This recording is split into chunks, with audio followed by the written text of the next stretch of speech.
Hi everyone, welcome to NCERT Adda. मेरा नाम है अदिति और मैं आप लोगों के लिए यहाँ पर लेकर आ गई हूँ फिर से एक और नई वीडियो।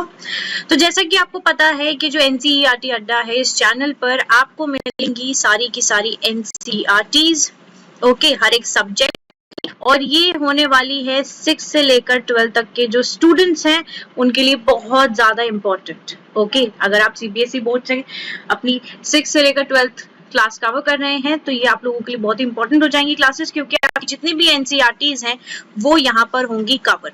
जैसे कि आपको पता है कि लास्ट क्लास में मैंने यहाँ पर हिस्ट्री की एनसीईआरटी स्टार्ट करी है, वो भी 6th स्टैंडर्ड की, और हम हैं अभी फर्स्ट चैप्टर पे।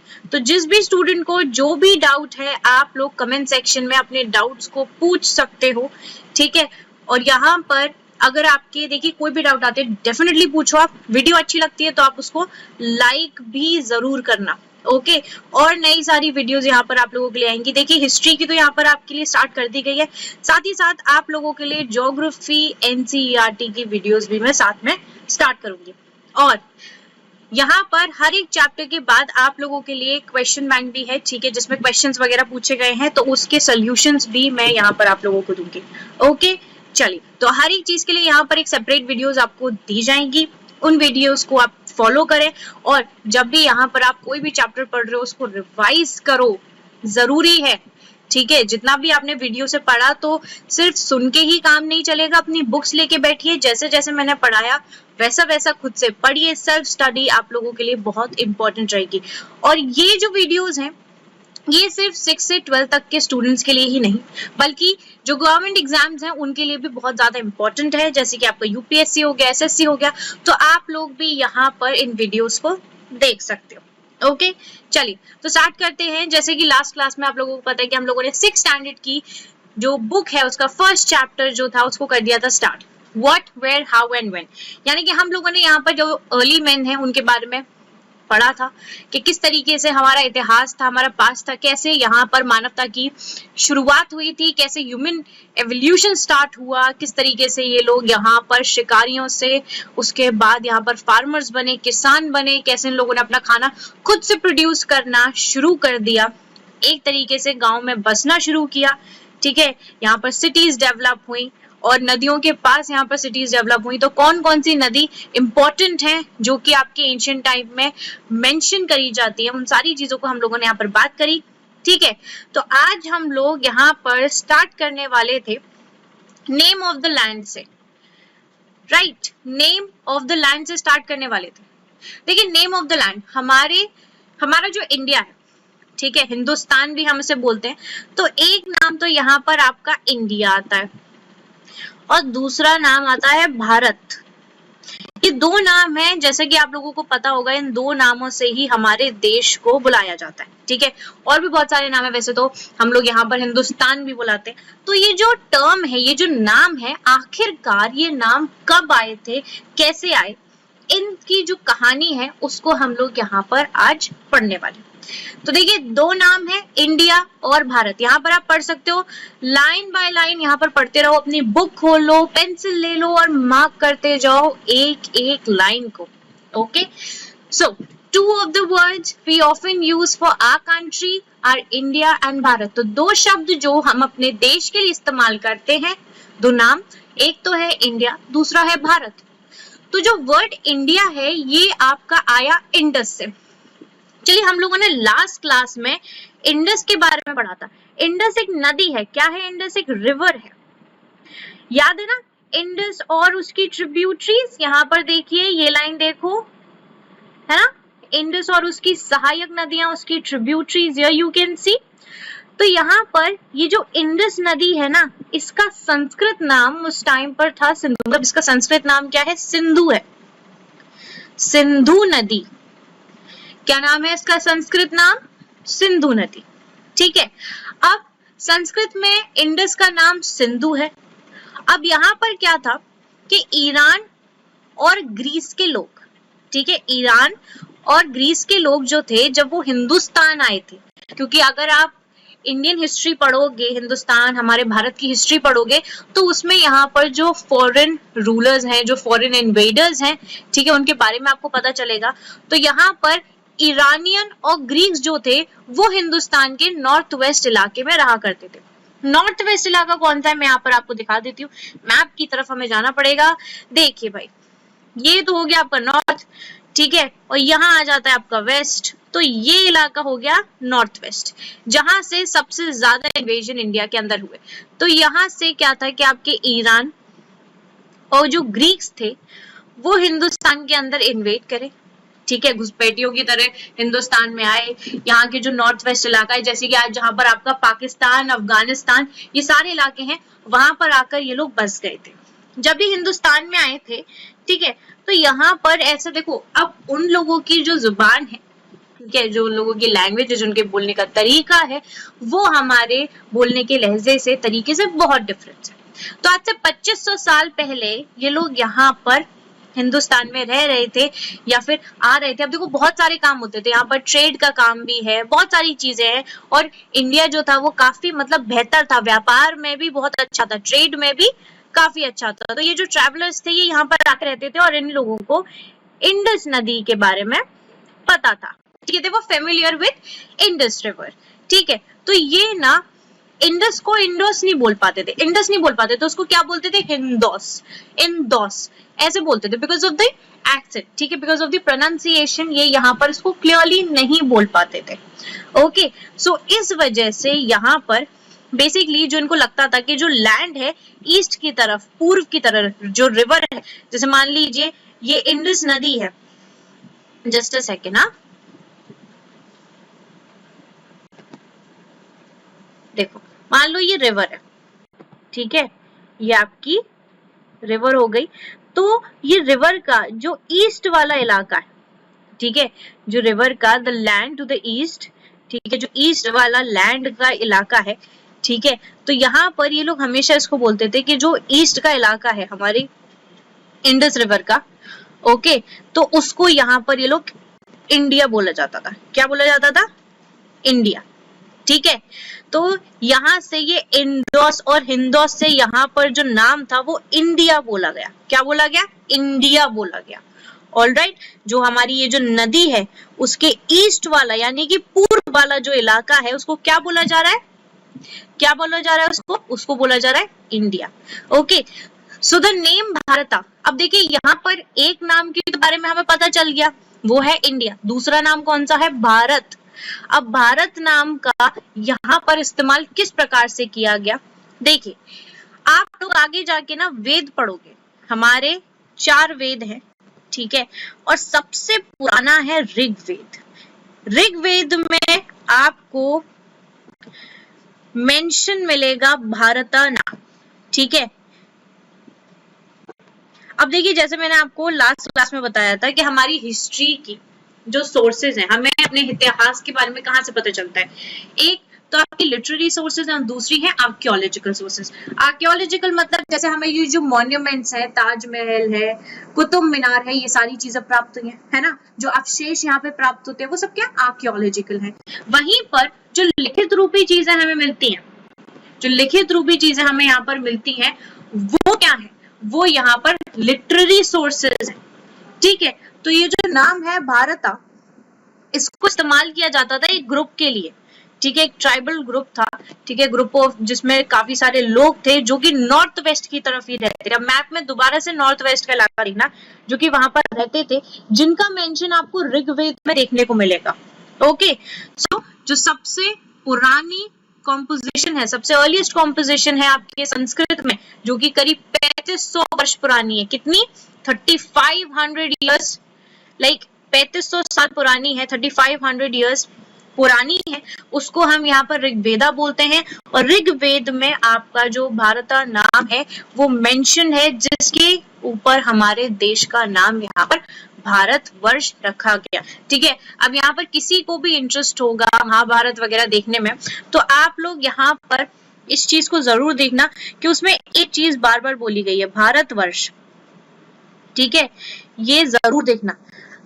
जब भी आप लोग महाभारत नाम से ही आप लोगों को समझ में आता है महाभारत, ओके, तो यहाँ पर आप खुद देख सकते हो कि ये मेंशन्ड है, ऑलरेडी मेंशन्ड है, तो ऋग्वेदा में मेंशन था, जिसकी वजह से यहाँ पर हिंदुस्तान को हम लोग इंडिया और भारत इन दो नामों से जानते हैं, और आज आपको यहाँ पर इसकी कहानी भी पता चल गई। ठीक है, अब देखिए फाइंडिंग अबाउट द पास्ट। अब हमें कैसे पता चलता है अपने पास्ट के बारे में? तो देखिए मैंने आपको बताया दो सोर्सेज होती हैं। अब यहीं पर कुछ ऐसी सेवरल वेज हैं हमारे पास्ट के बारे में जानने के।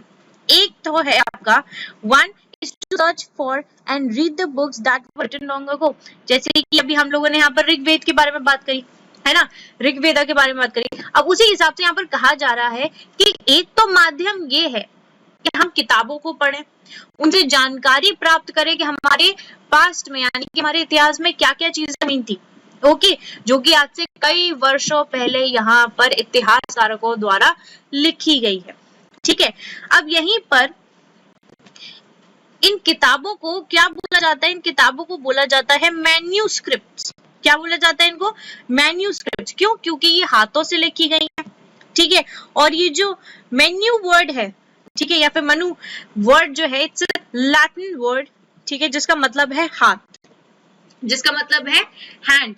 तो ये हैंड रिटन है, तो दैट्स व्हाई इनको क्या बोला जाता है? मैन्यूस्क्रिप्ट्स।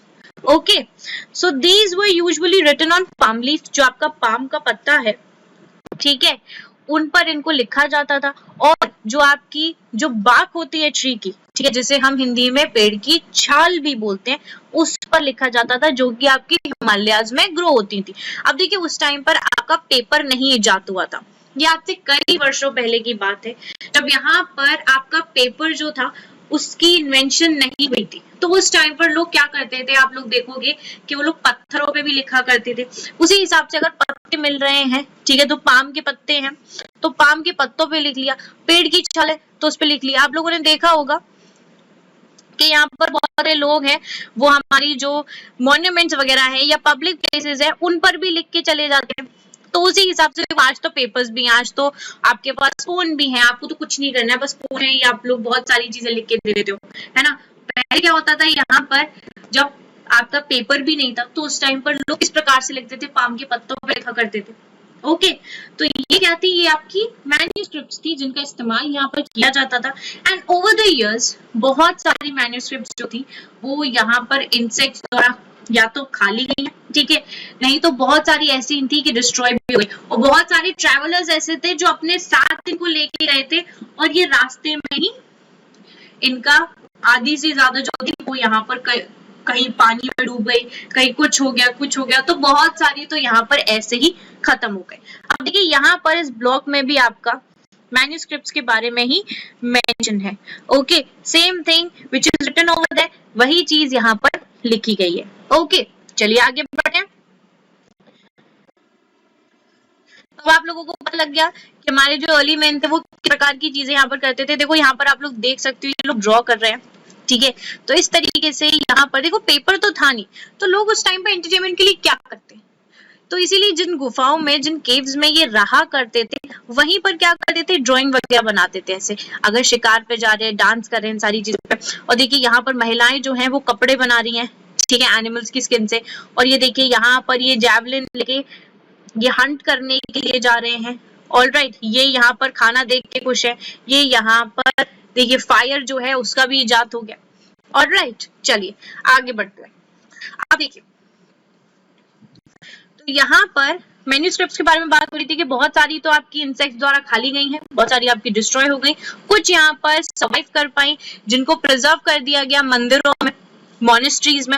और यही किताबें जो है वो डील करती हैं with all kind of subjects, यानी कि इन किताबों में क्या क्या चीजें मेंशन है। इन किताबों में आपकी जो रिलीजियस बिलीफ है, उस टाइम पर लोग किस तरीके के उनके मन में बिलीफ होते थे, किस भगवान को मानते थे, ठीक है, किसको यहाँ पर देखो आदमी के अंदर विश्वास जो है वो सबसे ज्यादा इंपॉर्टेंट चीज है। तो उस टाइम पर रिलीजियस बिलीफ किस चीज पर था, क्या क्या प्रैक्टिसेस होती थी। जैसे आज हम लोग भगवान को मान रहे हैं, तो इस चीज का एक तरीके से ये चीज स्टार्ट तो आज से कई साल पहले से हो गई होगी, ठीक है। तो उस टाइम पर हम लोग पशुपति भगवान का नाम सुनते हैं।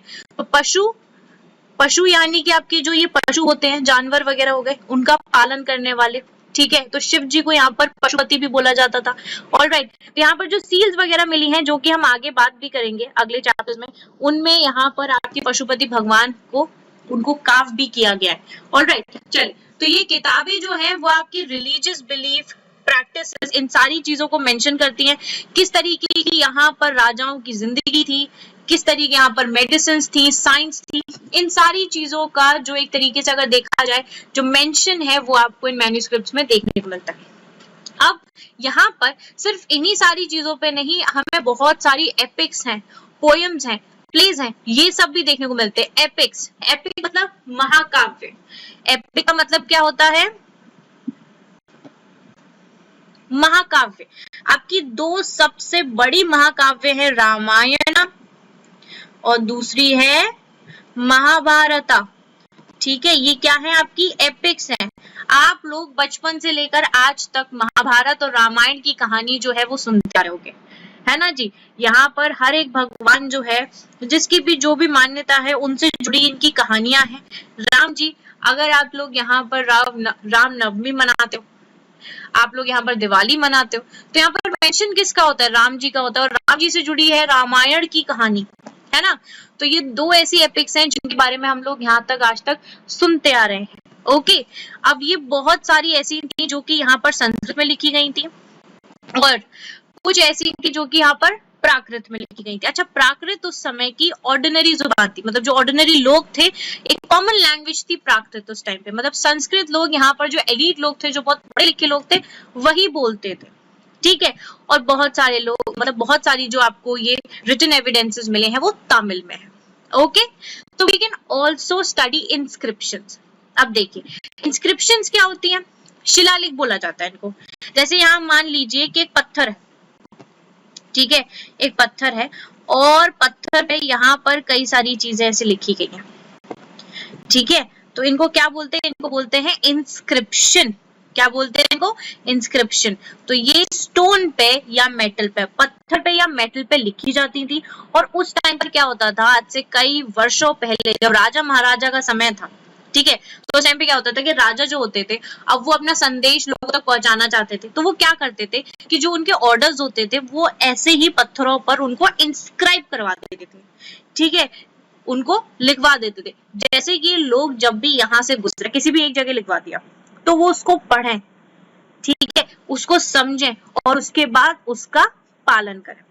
So there are other kinds of inscription as well, ठीक है, जो कि यहाँ पर आपके मेन और वुमेन द्वारा यहाँ पर आपका लिखे गए हैं, जिनमें किसी में राजा महाराजा का, ठीक है, रानियों का भी उल्लेख आपको देखने को मिलता है। जैसे कि फॉर एग्जाम्पल है, राजा है, ठीक है, और वो किसी जंग में गए हैं और वहां पर वो जीत गए, मतलब किसी भी बैटल में गए हैं और वहां उन्हें विक्ट्री प्राप्त हुई है, तो उस चीज का मेंशन भी आप लोगों को इसमें देखने को मिलेगा। ठीक है, अब जितने भी स्टूडेंट्स को इसके बारे में पता है, तो आप लोग मुझे बताओगे कि ऐसे मतलब इलाहाबाद में आपको किसका इंस्क्रिप्शन जो है वो देखने को मिलता है?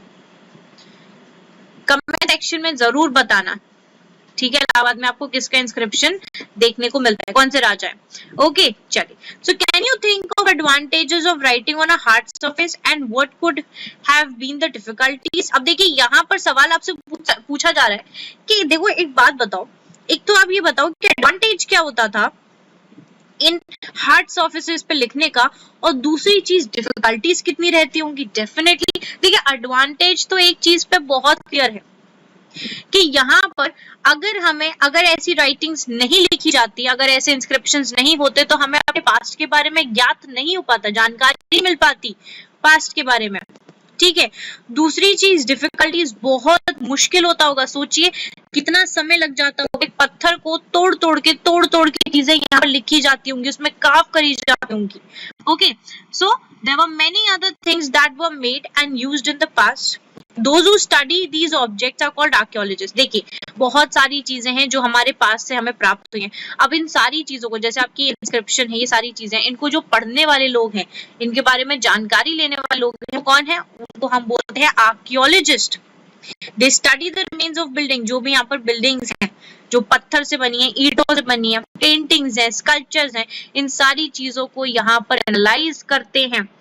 उनको हम क्या बोलते हैं? आर्कियोलॉजिस्ट बोलते हैं। ठीक है, आर्कियोलॉजिकल सर्वे में मिलने वाली जितनी भी चीजें होती हैं, उनका यहाँ पर अच्छी तरीके से एनालिसिस जो है, परीक्षण जो है, वो यहाँ पर किया जाता है आपके आर्कियोलॉजिस्ट द्वारा। ये आपका एक्सप्लोर भी करते हैं, एक्सकवेट भी करते हैं, यानी कि जब आपकी खुदाई होती है तो उस टाइम पर जो टूल्स मिलते हैं, जो वेपन्स मिलते हैं, पॉट्स मिल गए, पैन्स मिल गए, ऑर्नामेंट मिले हैं, कॉइन्स मिले हैं, इन सारी चीजों की स्टडी कौन करता है? आर्कियोलॉजिस्ट करते हैं। और कुछ ऐसे ऑब्जेक्ट्स होते हैं जो कि यहाँ पर पत्थर से बने होते हैं, कुछ हड्डियों से बने होते हैं, कुछ बेक्ड क्ले से और कुछ मेटल से। ऑब्जेक्ट्स जो कि यहाँ पर आपके हार्ड इम्पेरिशेबल सब्सटेंस का इस्तेमाल किया गया था जिनमें, वो यहाँ पर काफी वर्ष तक सरवाइव कर पाए, क्योंकि अगर आप किसी भी हार्ड चीज से यहाँ पर किसी भी चीज को बनाओगे तो जाहिर सी बात है कि उसको टूटने में और उसका जो सर्वाइवल है वो यहाँ पर काफी लास्ट लॉन्ग रहेगा। ओके, चलिए, आई होप इतनी चीजें आप लोगों को क्लियर हो गई होंगी। अब देखिए यहाँ पर हम लोग पढ़ते हैं इस ब्लॉक में, यहाँ पर बोला जाता है कि एन ओल्ड इंस्क्रिप्शन, देखिए यहाँ पर बोला गया है एन ओल्ड इंस्क्रिप्शन, जो कि एक इंस्क्रिप्शन है जो कि आपकी 2250 साल पहले यानी कि 2250 इयर्स पुरानी है। ठीक है, अब ये कहाँ मिली थी? कांधार में। और कांधार कहाँ है? आज प्रेजेंट डे अफगानिस्तान में। तो यहाँ पर it was inscribed on the orders of a ruler जिनका नाम है अशोका। देखिए अशोका के नाम पर इसमें जो चीजें हैं वो इंस्क्राइब कराई गई थी, इसमें जो चीजें लिखित हैं। ठीक है, अब ये आप लोगों को चैप्टर नंबर 8 में पढ़ने को मिलेगा, उसमें हम पढ़ेंगे। ठीक है, so when we write anything we use a script, और स्क्रिप्ट कंसिस्ट करती है लेटर्स और साइंस को। So when we read what is written or speak we use a language। so ये जो इंस्क्रिप्शन है इसको इंस्क्राइब किया गया है 2 डिफरेंट स्क्रिप्ट में। ठीक है, और आपकी जो लैंग्वेजेस है, तो ग्रीक आपको ऊपर देखने को मिलेगी और अरमाइक जो है वो आपको निचली सतह पर देखने को मिलेगी। ऑलराइट, तो यहाँ पर स्क्रिप्ट भी इस्तेमाल करी गई है और यहाँ पर जो लैंग्वेज है उसका भी इस्तेमाल किया गया है। ओके, चलिए, जैसे कि हम लोग यहाँ पर किस में लिखते हैं? ब्रह्मी स्क्रिप्ट में। ओके, चलो अब यहाँ पे देखिए, archaeologist also look for bones of animals. देखिए यहाँ पर अगर हड्डियां मिलती हैं, मान लीजिए बोन्स मिल गई, तो यहाँ पर जो आपके आर्कियोलॉजिस्ट हैं वो ये देखते हैं कि किस जानवर की हैं। ठीक है, जिससे पता चलता है कि इस समय में जो लोग थे वो किन जानवरों का शिकार करते थे, किन जानवरों को यहाँ पर खाया करते थे। जैसे कि हमें बर्ड्स की मिली है, फिश की मिली है। Okay, so this was to find out what people ate in the past. जो प्लांट रिमेन्स हैं जो कि सर्वाइव कर पाए हैं, ठीक है, बहुत रेयरली सर्वाइव कर पाए हैं, बट अगर यहाँ पर जो सीड्स मिले हैं, जो ग्रेन्स वगैरह मिले हैं, पीसेस ऑफ वुड मिले हैं, ठीक है, तो इससे क्या पता चलता है कि ये लोग क्या खाया पिया करते थे उस टाइम पे, कौन सा अनाज यहाँ पर खाया जाता था। So do you think cloth is found frequently by archaeologist? देखिए हिस्टोरियंस जो है, दैट इज स्कॉलर्स, जो कि स्टडी करते हैं आपके पास को। अब यहाँ पर देखिए ये जो सवाल है ना, that do you think cloth is found frequently by archaeologist, यहाँ पर जो आपका क्लॉथ है वो डेफिनेटली पाया गया था। ठीक है, मेहरगढ़ में यहाँ पर आपका जो कपड़ा है वो मिला था। ऑलराइट, कॉटन का कपड़ा यहाँ पर मिला था, और आपके मोहनजोदड़ो में मिला था। मोहनजोदड़ो में भी यहाँ पर आपको कपड़ा प्राप्त हुआ था कॉटन का। ओके, काफी मतलब अब देखो तो धीरे धीरे ये लोग डेवलप हो रहे थे, है ना। तो कॉटन की यहाँ पर जब खेती करी होगी तो धीरे धीरे इन लोगों ने कपड़ा भी यहाँ पर बनाने का सोचा होगा, क्योंकि अब ये लोग डेवलप हो रहे थे। ठीक है, उसी हिसाब से यहाँ पर आपकी चीजें बनती जा रही थी। तो हिस्टोरियन जो है यानी कि इतिहासकारक, जो कि यहाँ पर स्कॉलर्स हैं, जो कि हमारे इतिहास यानी कि पास्ट के बारे में पढ़ते हैं, और ये यहाँ पर they often use the word source. Source जिससे ये रेफर करते हैं इंफॉर्मेशन, जो कि यहाँ पर इनको मैन्यूस्क्रिप्ट से मिलती है, इंस्क्रिप्शन से मिलती है और आर्कियोलॉजी से मिलती है। Once sources are found, learning about the past becomes an adventure, and as we reconstruct it bit by bit। देखिए यहाँ पर क्या है, जो हमारे इतिहासकार हैं उनको यहाँ पर हमारे इतिहास के बारे में यानी कि पास्ट के बारे में कैसी चीजें मिलती हैं। अभी आप लोगों ने पढ़ा मैन्यूस्क्रिप्ट्स हैं, उनमें बहुत सारी चीजें लिखी गई हैं। ठीक है, फिर यहाँ पर इंस्क्रिप्शंस हैं, इनसे भी पता चल जाता है। जो आर्कियोलॉजिकल सर्वे में जो यहाँ पर साइट्स मिली हैं उनसे चीजें पता चल जाती है कि ये किसने बनवाई थी।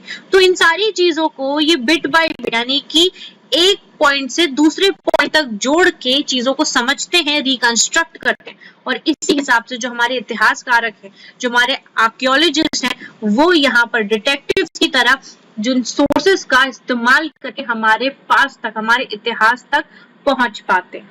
ओके, चलिए। अब आपने एक चीज पढ़ी होगी कि हमारी ये जो किताब है इसका टाइटल है आर पास्ट। क्या टाइटल है इसका? Our past. ठीक है, तो देखिए यहाँ पर एक टर्म होता है पास्ट, पर यहाँ पर इन्होंने पास्ट बोला, यानी कि प्लूरल फॉर्म, एक नहीं, दो नहीं, अत्यधिक। तो यहाँ पर जो पास्ट का टर्म, जो पास्ट टर्म इस्तेमाल किया गया है प्लूरल फॉर्म में, तो यानी कि वो हमारा अटेंशन इस चीज पे ड्रॉ करता है कि हमारा एक नहीं, ठीक है, हमारा पास्ट जो था that was different for different groups of people. Alright, for example, the lives of herders, of farmers were different from those of kings and queens.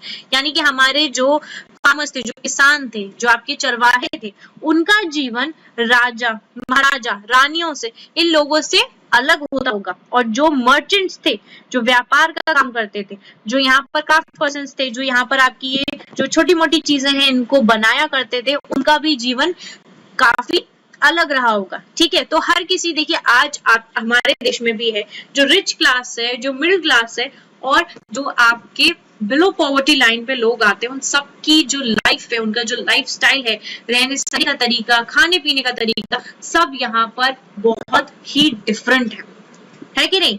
जो चीज आज हम लोग देख रहे हैं वो चीज इतने टाइम पहले भी यहाँ पर हमें देखने को मिलती है। जब हम आगे जाके हड़प्पा के बारे में पढ़ेंगे तो ये सारी चीजें हमारे लिए बहुत क्लियर हो जाएंगी। ओके, चलिए अब आप लोग देखिए यहाँ पर लेफ्ट में आप एक पॉट देख रहा है जो कि बहुत ही पुराना है और ये ओल्ड सिटी में मिला था, और ये करीब आपका 4700 साल पुराना है, 4700 ईयर्स अगो। राइट में आप लोग देख सकते हो एक ओल्ड सिल्वर कॉइन यहाँ पर आपको देखने को मिल रहा है जो कि आपका 2500 साल पुराना है। Okay, and that was like, अगर यहाँ पे देखा जाए, यहाँ पर इस टाइम पर क्या होता था कि डिफरेंट डिफरेंट कॉइन्स जो थे उस टाइम पर चलते थे। ओके, चलिए आगे बढ़ते हैं।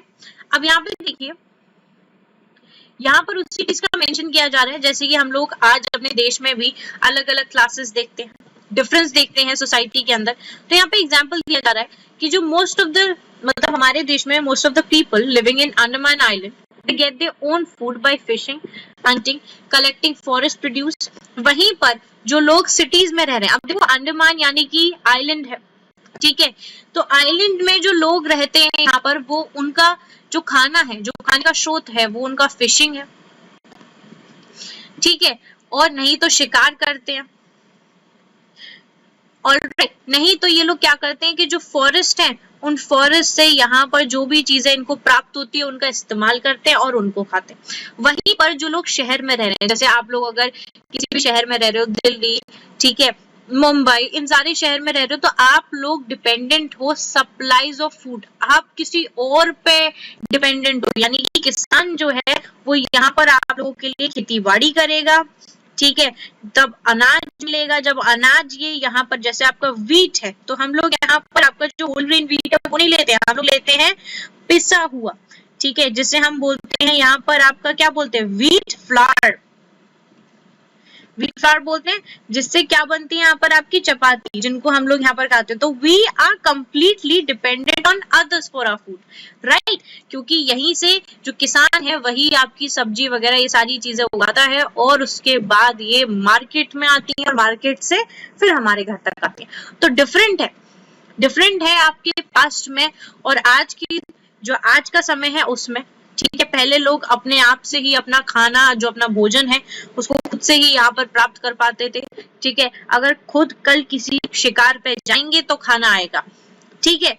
उसी हिसाब से अगर हम आज की बात करें तो आज चीजें काफी डिफरेंट है। So beside there is another kind of difference, we know a great deal about kings and the battles they fought because they kept records of their victories. अब देखिए यहाँ पर हमें पता है कि जो आपके राजा महाराजा हैं, ठीक है, उनकी बैटल्स हुई थी, उनकी लड़ाइयां हुई थी, और वो कौन कौन सी लड़ाई जीते थे ये भी हमें पता है। क्यों? क्योंकि उन्होंने यहाँ पर रिकॉर्ड रख रखे हैं इन सारी चीजों के, है ना। वहीं पर जो ऑर्डिनरी लोग थे, जैसे आपके हंटर्स हो गए, फिशिंग folk हो गए, जो यहाँ पर आपकी फिशिंग करने जा रहे थे, गैदरर्स होते थे, फार्मर्स होते थे, हर्डर्स होते थे, इनका तो कोई रिकॉर्ड नहीं होता था कि वो लोग क्या करते थे, क्या नहीं करते थे, ठीक है। बट आर्कियोलॉजी के हिसाब से हमें बहुत सारी चीजें हैं जो कि हमें उनके बारे में जानने को मिली है। ओके चलिए, अब यहाँ पर देखिए व्हाट डू डेट्स मीन। अगर कोई आपसे पूछे, ठीक है, कि यहाँ पर आज की डेट क्या है, तो आप मेंशन करोगे जो मंथ है, ठीक है, पहले तो जो डे है, फिर मंथ है और फिर ईयर है। अगर आपसे बर्थ डेट आपकी पूछी जाए तो जाहिर सी बात है आप बताओगे 0805, ठीक है, और 98। तो यहाँ पर आप बताओगे कि 8 मई, ठीक है, 8 मई, ओके, और ये 05 तो आपको मई का आ गया, तो 8 तो आपकी डेट है, ठीक है, डे है, और उसके बाद जो 5 यानी कि मंथ है, दैट इज मई, और ईयर क्या है 1998। Okay, this is the way how you will mention this thing. अब यहाँ पर these years are counted from the date generally assigned to the birth of Jesus Christ। अब देखिए यहाँ पर आप लोग एक टर्म पढ़ोगे BC, AD और CE। ये जो टर्म्स हैं यहाँ पर आप ये पढ़ोगे। BC मतलब बिफोर क्राइस्ट, जब जीसस क्राइस्ट का जन्म नहीं हुआ था उससे पहले का जो समय है हम उसे क्या बोलते हैं, हम उसे बोलते हैं BC। जब यहाँ पर जीसस क्राइस्ट का जन्म हो गया उन टर्म्स को हम लोग यहाँ पर क्या बोलेंगे, AD और CE। क्या बोलेंगे, AD और CE। तो यहाँ पर आप लोग पढ़ सकते हो। देखिए यहाँ पर क्या है कि जो आपके इयर्स हैं जो काउंट किए जाते हैं, ठीक है, उनकी जो डेट है वो जनरली तब असाइन करी जाती है जब जीसस क्राइस्ट का जन्म हुआ, यानी कि जो फाउंडर थे क्रिश्चियनिटी के उनका जन्म हुआ। तो आज से 2000 साल पहले यहाँ पर जो जीसस क्राइस्ट है उनका जन्म हमें देखने को मिलता है। एंड जितनी भी डेट्स हैं before the birth of Christ, उनके बर्थ से पहले की, उनको हम क्या बोलते हैं, बिफोर क्राइस्ट, BC। ओके, वहीं पर जब अगर हम बात करें जब 2000 से आपकी जो डेट्स हैं जो शुरू हो जाती है उनको हम बोलते हैं AD। क्या बोलते हैं, उन्हें AD बोलते हैं। AD का मतलब क्या होता है, एनो डोमिनी। एनो डोमिनी, एनो डोमिनी मतलब in the year of Lord. क्या बोलते हैं, in the year of Lord. That means आपकी जीसस क्राइस्ट का जन्म हो गया। और यहीं पर आपका एक और टर्म इस्तेमाल किया जाता है CE, यानी कॉमन एरा। CE मतलब कॉमन एरा। ओके, तो ये जो कॉमन एरा है ये बेसिकली बात कर रहा है आपके जीसस क्राइस्ट बाद का जो यहाँ पर एरा है उसके बारे में। तो जब भी आपको ऐसी डेट्स जो है वो मेंशन होके मिले तो आप लोग ये चीज समझ जाना। आई होप आपको इतना पॉइंट जो है वो क्लियर हो गया होगा। आगे है यहाँ पर आपके काफी सारे क्वेश्चंस, ओके, जिनको हम लोग यहाँ पर करेंगे आपकी अगली वीडियो में कवर।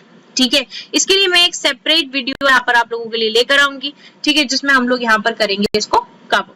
ओके चलिए, सो तब तक के लिए bye bye everyone, take care, have a wonderful day ahead. Alright, आप लोगों के लिए ज्योग्राफी एनसीईआरटी की भी क्लासेस यहाँ पर स्टार्ट होने वाली है, so stay tuned for that. और अगर वीडियो अच्छी लगती है तो आप इसे क्या करोगे, लाइक करोगे, शेयर करोगे अपने दोस्तों के साथ, और चैनल को सब्सक्राइब करना तो बिल्कुल नहीं भूलना। ओके, कोई भी डाउट आते कमेंट सेक्शन में जरूर पूछो। I'll be like the happiest person to solve your doubts. Okay, चलिए, so bye bye everyone, take care and have a wonderful day ahead. Bye everyone.